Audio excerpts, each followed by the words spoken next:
कोरा जननी ना आइल कए गोड़ा ए सखी का कोई हो रही पिकनिक मनावत ई कोरा जननी ना आइल कए गोड़ा बात कहता नि सारा हमर बुझल इशारा बात कहता नि सारा हमर बुझल इशारा जवन सोचता सब हो गइल नया साल में ना जाने कब हो गइल हीरो होंडा वाला गुंडा से लब हो गइल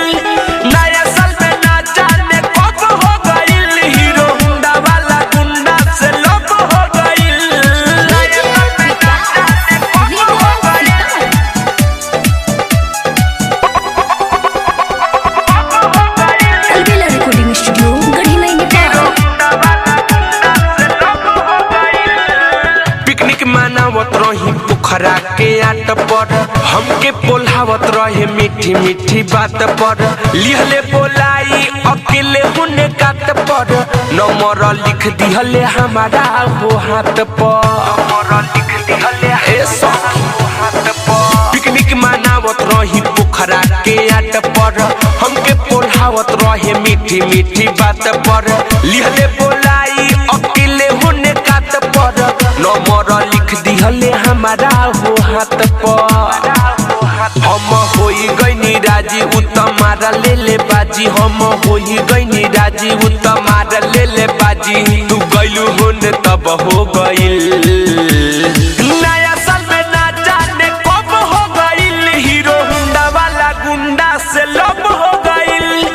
नया साल में ना जाने कब हो गइल हीरो होंडा वाला गुंडा से लब हो गइल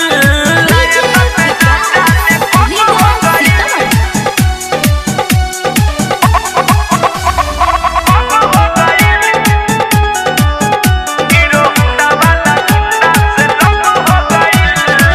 मुस्की छोड़ले असुकयल बेला ओकरे पर सखी हो प्यार बरसेला मिठू मिसाइल सब देखले ले खेला टिंकू सुपारी उखड़ले झमेला ए सखी का करी हो मुस्की छोड़ले असुकयल बेला ओकरे पर सखी हो प्यार बरसेला थारू मिसाइल सब देखले ले खेला सुबोध न बिना बाऊ खड़ले झमेला भोजपुरिया विकेश करे गइल बाकेश भोजपुरिया विकेश करे गइल बाकेश खैनी ना हक गब हो गइल नया साल में ना जाने कब हो गइल हीरो होंडा वाला गुंडा से लब हो गइल नया साल में ना जाने कब हो गइल हीरो होंडा वाला गुंडा से लब हो गइल रही पिकनिक मनावत ई कोरा जननी ना आइल कए गोड़ा बात कहता नि सारा हमर बुझल इशारा बात कहता नि सारा हमर बुझल इशारा जवन सोचता सब हो गइल